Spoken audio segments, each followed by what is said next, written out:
thank you everyone for attending the talk on this rainy day at Bard College. I have Matt here from Etsy and Alan from Creative Commons, and I'm Alnoor from Purpose. I'm going to go first and just give a sort of 5 or 7 minute talk on my topic, which is the Great Shift, moving to the new economy. We'll then move into Matt and then Alan, and then we'll do a Q&A and open it up to the audience. So I'll tell you a little bit about Purpose quickly. I'm a partner there and the head of strategy. We create online social political movements to foster social change. So we work on everything from climate change work with clients like Conservation International to Global Zero, the anti-nuclear movement, to clients like Livestrong. We do this by bringing together an interesting group of people, online and offline organizers, brand strategy and storytelling, the stuff NGOs do quite poorly, business strategy, so we have some McKinsey refugees, as we call them, behavioral economics, something a lot of you will be quite familiar with, and thinking through how do you get people to take action. Visual and interaction design and technology. We actually have sort of coders in the room with these people thinking through a lot of these problems. So that's just a little bit of backdrop so you have a sense of sort of where we're coming from. What I wanted to talk to you today about is the past, where we came from, and I'm going to refer to that as sort of social entrepreneurship, the present, so social innovation, and the future, the way forward. And the focus of all of this is how do we move to the new economy? And I'm coming at that from both the mindset of a social entrepreneur first and an activist second. I want to start by saying I actually believe that the first great manifestation of the new economy was social enterprise, and that was my entry point as well. And I think social enterprise in many ways has failed us as a movement, if we take that liberty for now at least. Actually, Muhammad Yunus used to say that E.F. Schumacher and J.K. Galbraith were actually his motivations for creating microfinance and starting Grameen Bank. And he's an economist by trade, and he, for all intents and purposes, was the father of social enterprise.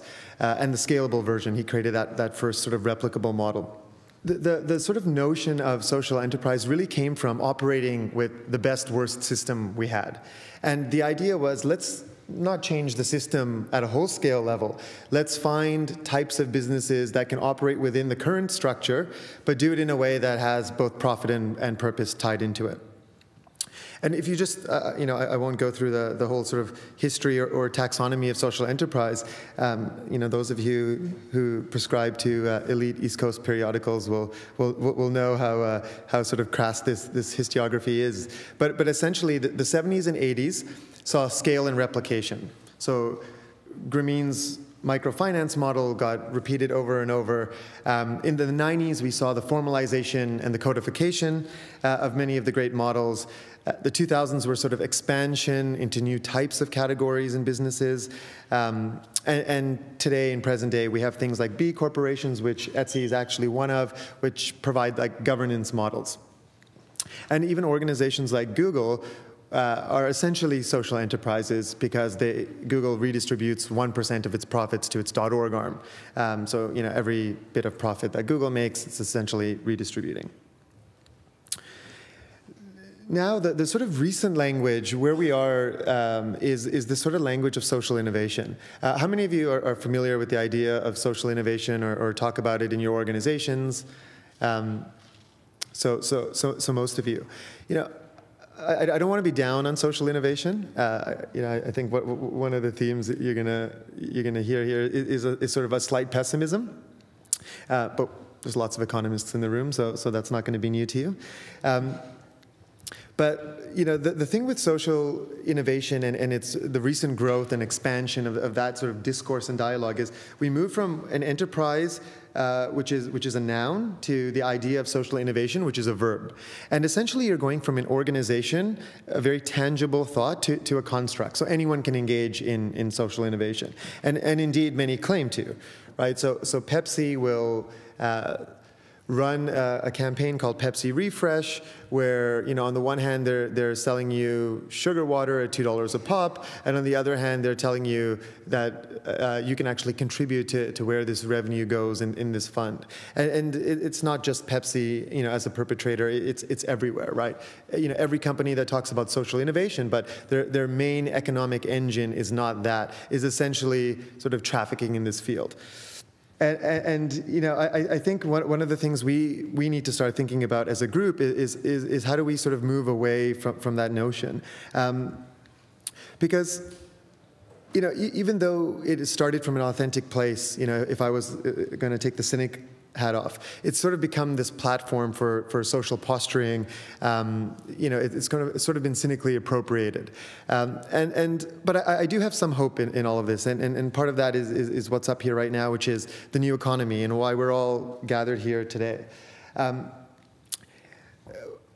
What I want to do is actually borrow from the lessons of social movements and what my background is, and to talk about how do we use the idea of the new economy in a way that creates a long-term movement that social entrepreneurship couldn't do, that social innovation in its current form definitely cannot do. And there's sort of three elements of movements that I look to. One is all great social movements, they have a meta-narrative, they have a clear enemy, and they have a simple mode of action, a way of plugging in. Let's talk about the first, the meta-narrative. If we look at the new economy space, right now there's this proliferation of different types of sort of sub-movements, if you will. Everything from cradle-to-cradle design, fair trade, collective ownership, organic, local, collaborative, you name it, you've heard it before and in various iterations. And there's a whole industry of public speakers and self-help gurus and books that sort of appropriate this kind of world. And one of the things I want to talk to you guys about is how today we as a group can start thinking about a compelling meta-narrative that unites a lot of these strands. And I actually think new economy is as good of a word, as good of a thought as any. And it's kind of ironic that economists came up with this piece of language, right? And I don't know if it was sort of deliberate or more likely there was infighting forever about what we should call this, and the default is new economy, right?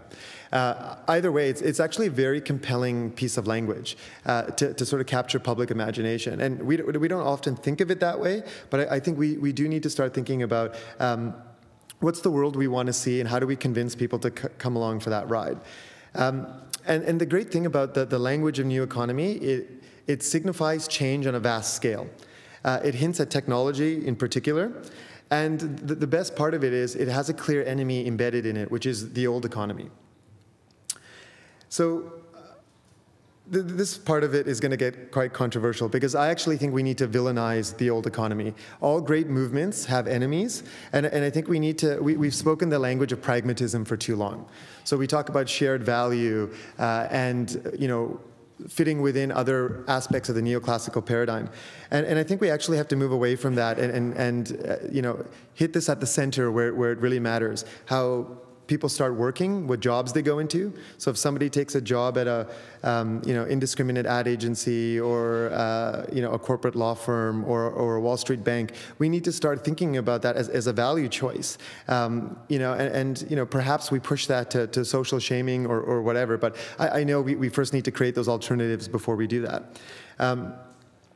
The last thing I want to talk about is a simple mode of action. So all great movements have a very clear way to plug in, whether it's sitting in a certain seat on a bus or occupying a square, or what Amnesty did for years, which is writing successful letters. The new incarnation of that is these online movements where there's a lot of sort of petition driving, low barrier mechanisms, as they call them, at the early stage. But all we've had as a movement, if you consider new economy as a movement, is the idea of purchase. Buy one alternative over another. And that's just not good enough. That's not going to sort of cut it if we actually want to create widespread social change. I don't necessarily have the answer to that. I'm going to float one idea, which is the language of shift. So if we're moving from the old economy to the new economy, we need to start thinking about shifting consumption. And I would love for that to be a meme that we collectively put energy around. And I'll give you a few examples of that and how that works in sort of different aspects. So if we're going to shift to the new economy, there's different levers of power we can pull. And what we've been pulling on so far is purchasing power solely. And there's other aspects of consumer power as well, boycotts or boycotts even. The boycott idea comes from, I'm not sure if you guys are familiar with Carrot Mob. They're a West Coast organization, so they ask a bunch of demands from organizations, and if they cede those demands, the community then actually purchases from them, as opposed to sort of not purchasing from them. The Move Your Money campaign, for example, is a great example of another campaign that just sort of transitions demand really well. And imagine we did that in a whole bunch of verticals, moving people from gas-guzzling cars to EVs, moving people from big box retailers to local farmers markets or whatever it is. The next one, if we're going clockwise, is constituent or political power. Is to not just think of every sort of dollar vote, but thinking of it as the value issue. Is how do we as constituents put pressure on MPs and congressmen? How do we fight back to the lobbyists of the old economy or repeal regressive legislation like Citizens United? The next is shareholder or financial power. We're already seeing a resurgence in this through the sort of proxy voting, group buying of shares. Is anyone familiar with Karma Bank? You would be maybe from your time in Europe. I think they're Berlin-based, and they essentially ask sort of progressive social demands of companies, and if they don't sort of listen to those demands, they actually buy share in a block into those companies, and then will short their stock if they have to, which is just a really innovative, interesting way to do sort of financial activism. Audience cultural power. I think this is a place that we can actually make huge innovations on. If we start thinking about what are the gestures, what are the language, signals, the artifacts, etc., the sort of shortcuts of who is in the in-group, who actually purchases with their values. What's our equivalent of the Livestrong band is essentially the question. And it could be a credit card. I don't know the answer to that. But it's something we're starting to think about at Purpose as well. And then the last one is entrepreneur or what we call sort of supply side power. And it's what the guys at Etsy are doing and what Creative Commons is facilitating in many ways. The thought around that is, how do we create ecosystems of economies that scale together? This revolution has happened in the consumer product world. For example, the app economy. One app builds off another. They all live on a shared platform. But it can also occur for the new economy. And the idea is, let's leverage the network effects that occur when we start laying the infrastructure for this new economy. I would argue Creative Commons is part of that infrastructure. But in other ways as well. So you'll have something like Good Guide being part of that infrastructure, so you know what you're purchasing in store. You could do sort of monopsony buying like Groupon for social good. We could have sort of consumer activism platforms that shed light on things like labor practices. And then there's also the new types of businesses that fall within that entrepreneur supply side power. So employee and community owned companies that help redistribute sort of wealth rather than concentrated in one place. And I think the combination of all of these things, shareholder power, audience power, entrepreneur power, can actually start creating these looping effects that will eventually, sort of inspire and provide alternatives for citizens and entrepreneurs. Potentially that will happen for academia and economics as its own practice. But to do so, we're going to need a united narrative. We're going to need an old model to critique and walk away from, essentially. And we're going to need clear modes of action that provide decentralized, modular, democratic ways to make those actions ownable. There's no doubt that this great shift needs to happen. It's why we're all here today and what we're discussing. But in order to do that, we need the people in this room to be the architects of that change. So I'll stop there and hand you off to two architects of those change. So.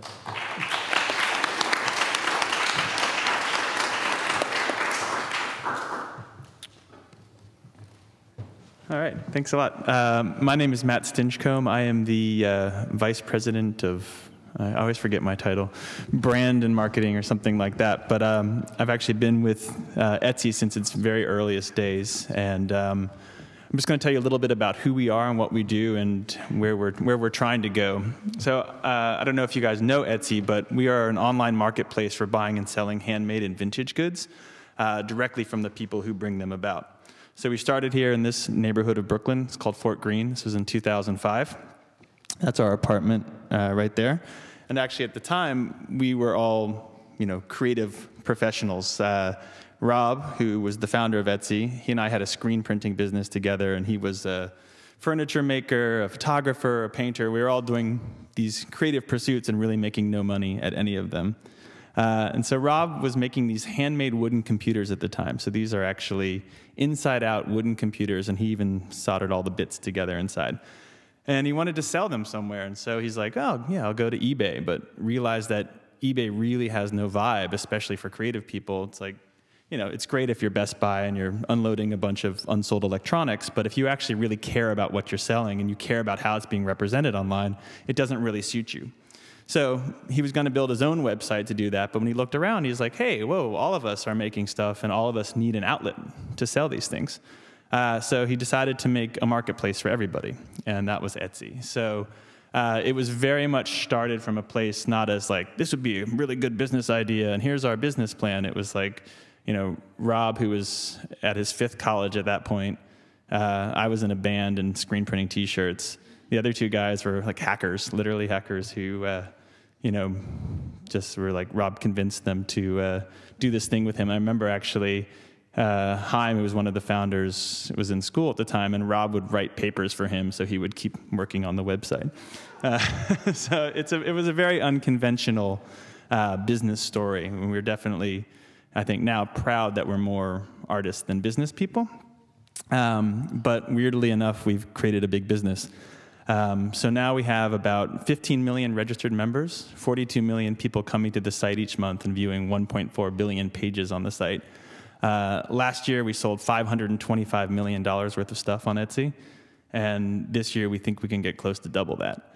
Now, what's really exciting about that actually is that 96.5% of that money is going back to people. It's not going to us, obviously. And this is really where we started to realize that we have the chance to do something transformative in the world. We're starting to operate at a scale that's like, hey, we're kind of like one of the big guys now. And it was really important to us that, we always make it about people.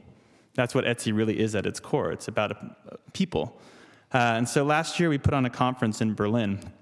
I was living there, getting Etsy going in Europe.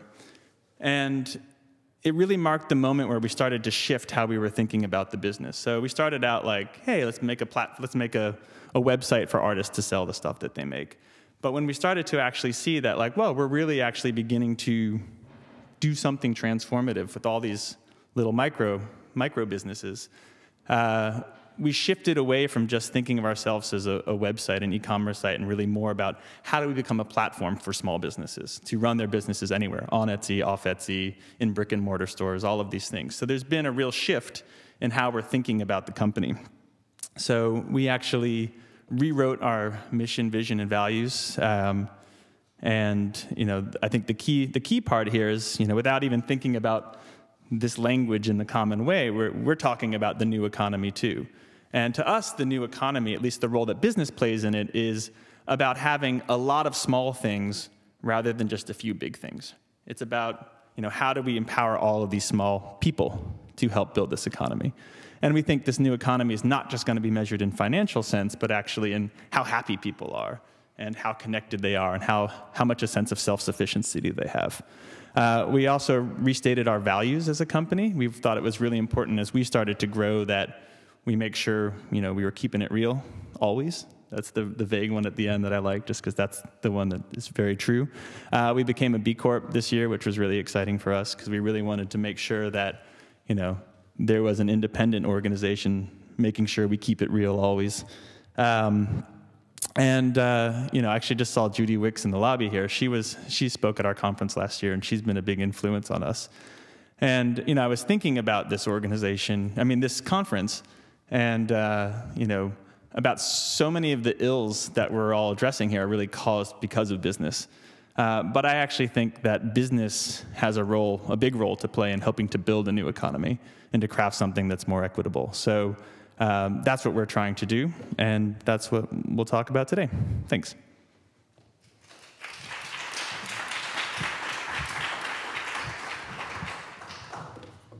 So I don't actually I have a lot of slides, and unusually I'm not going to use any of them. I'm going to try to give you an idea of what CC is, where it came from, what it's trying to accomplish, and how we look at it as part of the infrastructure of the new economy. So what can you rely on CC for? What can you come to us for? And then how we are participating specifically in the economy, or at least how the people we're enabling are participating. So CC started really as a reaction to the internet being created and the possibility of easy digital sharing. And the problem was that the existing laws for sharing were draconian. Their copyright law says that without even a mark, any work is copyrighted for 7 years past the death of the author. And so as you start to share things on the internet, legally, you could not reshare them, and this was not taking advantage of the technology. So the initial product and the initial organization was mostly a group of lawyers, and the lawyers worked within the laws of intellectual property to create a set of licenses, and the licenses replaced the automatic copyright. The licenses were chosen in order to have more say, or at least have more granular say, about what people could do with your works. And it ranged from you could do anything you want, or you can do whatever you'd like as long as you say that it came from me, or you could use it but not commercially, or anything you built from this you needed to also share. So this range of licenses became the basis for quite a lot of sharing that was explicit about reuse and about wanting to make new works. And we have, as a result of that, some achievements are, for example, Flickr, where a large proportion of the photographs are available under Creative Commons licenses. Something like 1,000 scientific journals that use the Creative Commons licenses to say that the content of those articles can be shared and reused for any reasonable purpose as long as there's attribution. As Creative Commons evolved, it started to get into other aspects of the economy where legal or other technological tools might enable easier sharing, less friction, at least on the legal side, for a situation in which there was less friction on the technological side. So I went to a workshop yesterday, and Peter Behrens characterized the commons in several categories: nature, community, and culture. And Creative Commons really operates in all three of those areas. In nature, for example, we work on licenses and approaches for sharing biomaterials or encouraging biodiversity, so that licenses that for materials, let's say from rare elements of nature, barks of trees that aren't exploited yet, that might have medicinal purposes, for instance, setting up a legal infrastructure so that those can be most easily used, again, by others while still benefiting the original countries that are owning it. So there's a fair amount of interest in CC and activity in CC, for example, in Brazil and Central America. In community, we are a community. We've started out the people who want to give according to Creative Commons license form quite a solid group of people who that becomes their motivation. They branch outwards in their activities based on this principle. And then in the culture, which Peter talks about, including both literary culture and works of that sort, as well as science and technology, we're operating by essentially setting the groundwork for both the commons, the accumulation and enlargement of the set of cultural artifacts that we can all gain access to, but also for opening up spaces for new types of businesses, new types of activity that weren't able to be enabled before because of restriction on the movement of materials. Some examples of this are, for example, Red Hat Linux. I don't know how many folks are familiar with computer operating systems, but this is an operating system company that doesn't sell you their operating system, and the operating system itself is an open source artifact. Anybody can get the source. They release all the source that they create. And they make their money out of support. So it's a different kind of work. They don't make money out of hoarding something. They make money out of supporting something. So that's a great new kind of model, and that model can be extended in many, many other situations where there's new open works. Another example is Jumanji, which is a company that sells Creative Commons licensed music. So you can go to a marketplace there, and while we're finally starting to get some traction within the commercial companies that sell music for DRM-free music artifacts or shareable music artifacts, they're shareable only in principle. If you buy from Amazon, even if you don't have DRM, you're not supposed to give it to someone else. Whereas if you buy from Jumanji or get Creative Commons licensed music, it's intrinsically shareable. It's meant to be shared in the first place.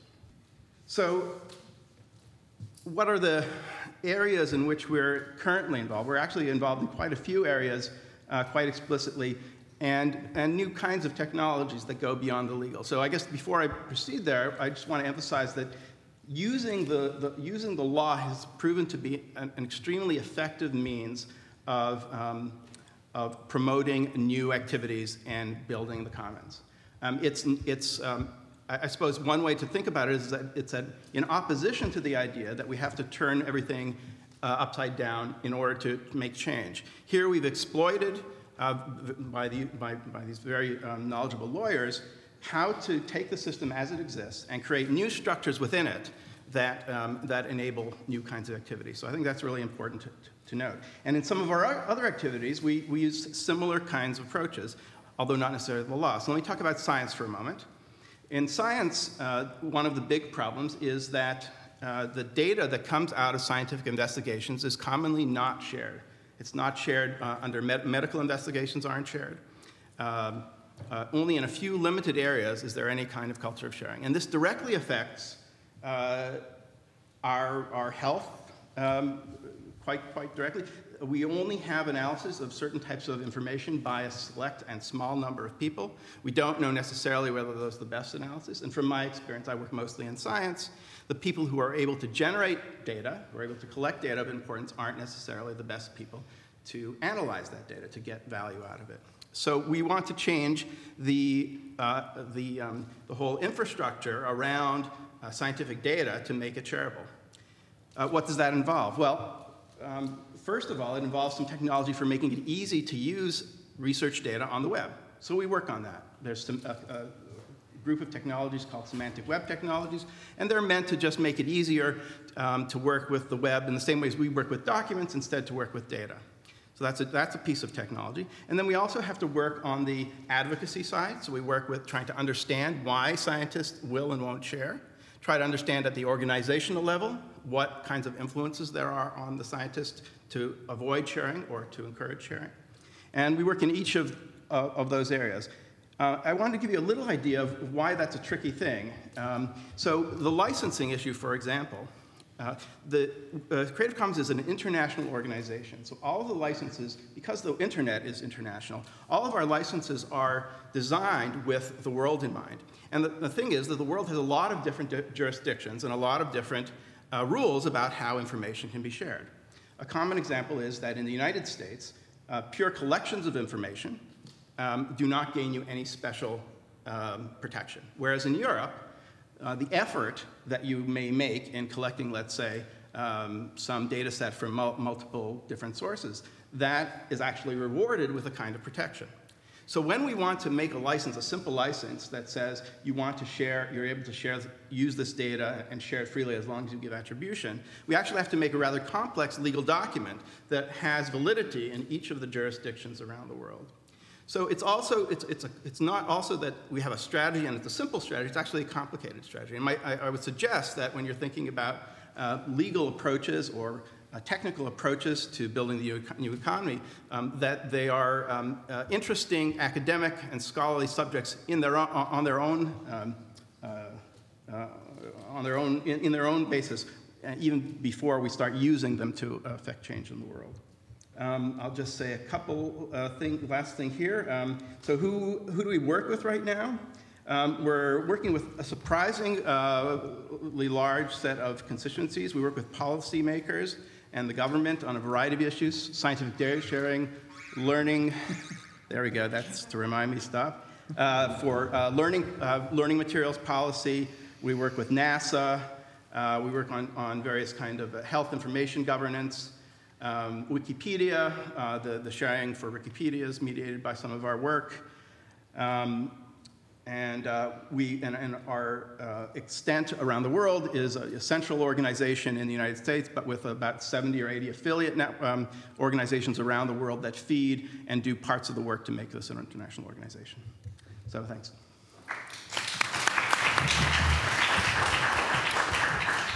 I'm going to open it up to questions to the audience. I'm going to first actually just take moderator's indulgence and ask a question of each of the other two speakers. When you guys ask me questions, I'm going to have to repeat them for the webcast, so bear with me. First question, Matt. You guys seem to have gone through a transition of sorts, right? The B Corp was more of a recent sort of innovation in your history. Like, how conscious of Etsy is the sort of the role in the new economy? And how much do you guys deliberate on it? Do you talk to other organizations about it? How much of a role does it play in your sort of strategy and internal employee engagement? Quite a big role. I think it was something that we were very interested in, or very early on in the business. I think actually it was reading Deep Economy by Bill McKibben that really opened my eyes in a lot of ways, and Small is Beautiful by E.F. Schumacher. And it was very easy when it was a company of 5 people, 10 people, to just be like, oh, that's not really the right way to do this. We just kind of knew intuitively what we were doing and what felt right and what was not going to compromise our values in any ways. But now we're 270 employees, and so we're actually becoming a pretty big business. So we needed to take steps to really formalize these things. So the B Corp was part of that. The more formal writing of our values, which we used to just be like, that doesn't feel very Etsy to us. That doesn't mean anything to someone who was just hired yesterday. So it's been a very conscious shift for us, and it's also been a very big strategic shift in how we think about the business. So as I was saying, moving from just being an e-commerce website to a platform for small businesses, for building this new economy. And I also think it makes a lot of strategic business sense, because I'm sure all of us being here, we believe that the current economy is not sustainable. And for the health of our business, we also have to think about, a longer term view, 5 years, 10 years, 15 years, et cetera. Thank you. And Alan, question for you. How do you guys decide which organizations you're going to support and go to bat for, and who you'll sort of bring the advocacy and lawyer folks around, and who you don't? So as you might expect, some of it is driven by funding sources. And one of the things that I'm particularly proud of in recent iterations of Creative Commons is connecting with the organizations that have the same interests and the same groups of people we want to support, and getting explicit funding to do it. In the original incarnation, I think it was a lot of, and has been sort of in the most of the, let's say, 3/4 of the development, it's been funded by philanthropic organizations, Kauffman, Packard. Pardon me? Packard. Packard, MacArthur Foundation, but relatively small contributions. But and certainly the Science Commons, when we started it, it was funded by Huntington's disease foundations, which were formed basically to not make money but to solve a medical problem. But still, this was a lot of exploratory work. And more recently, and particularly with Kathy Casserly joining as CEO, we're connecting much more tightly to, for instance, the government and funding from the Labor Department around making educational materials open access in order to make that people become easier to train and to become available for different kinds of work. In science, we've hooked up with Sloan that has given us some more room to do some exploration of what the issues are out in the community and plan for the next phase of our development in science. So we are funded in part by direct contributions as well, and that's been a huge boost during our initial few years. But I think that there's a real demand from many different communities to have help in solving these problems. And so the way we market ourselves, so to speak, is to try to connect with them and show them what we can do and then work with them. Great. So let's open it up to the audience. If you could just say your question as loud as possible so the rest of you can hear, and who you'd want to direct that question to. Starting here on the left. Yeah, so the question is, if I can paraphrase, if you don't mind, how do people who don't necessarily have access to technology, the internet, computers, whatever it may be, get access to markets quickly? This is something that we think about a fair amount, of course. A lot of people come to us and say, oh, I run this, fair trade organization in the developing world, blah, blah, blah. And, we've always found that what's central to Etsy is about that direct connection between the people who make the products and the marketplace.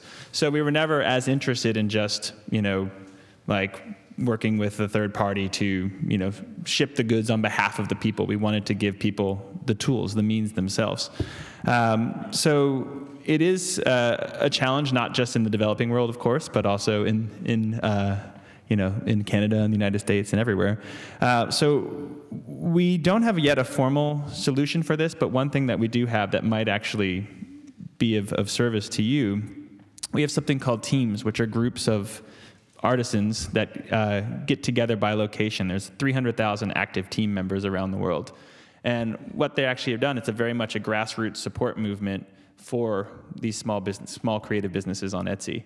So there is one in Toronto, for example, and we do have an employee in Toronto who helps to kind of facilitate the teamwork. So I'm happy to put you in touch with her. One of the things that we're trying to do as part of the B Corp thing is building a kind of systematized volunteerism program at Etsy, first for the company, and then second, how do we extend that to the greater community? Because then when we actually, can leverage the platform and the audience, we can do a lot more. So this is one area where people are really interested in something we want to support. Question right here in fourth row.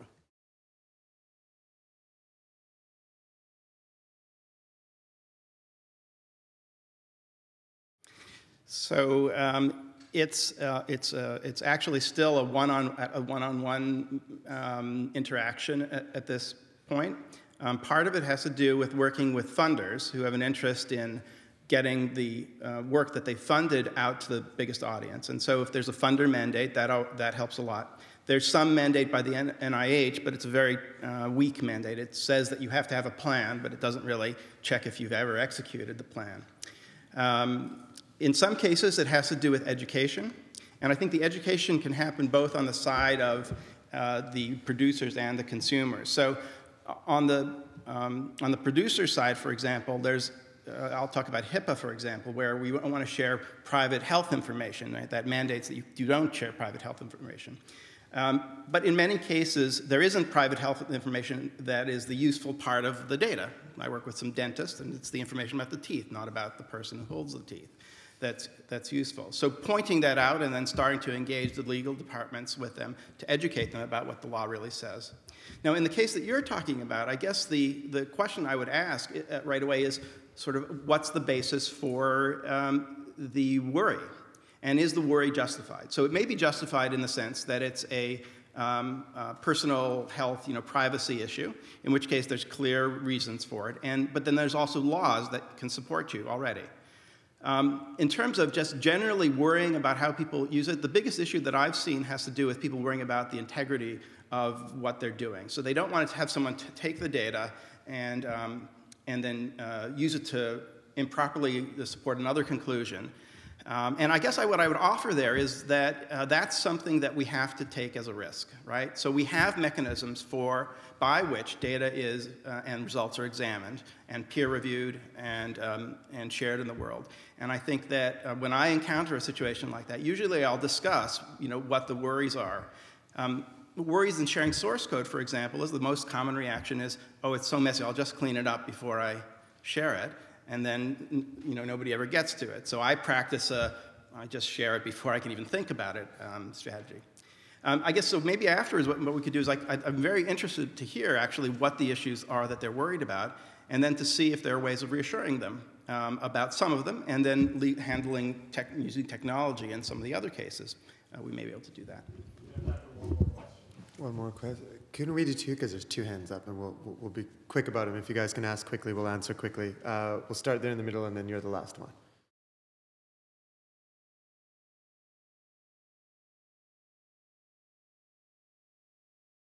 Sure. Yeah. One of the things we think a lot about, especially right now, we're trying to create a consumer activism movement, and it'll probably be less contentious than what we would ideally want to do, because we're creating a marketplace.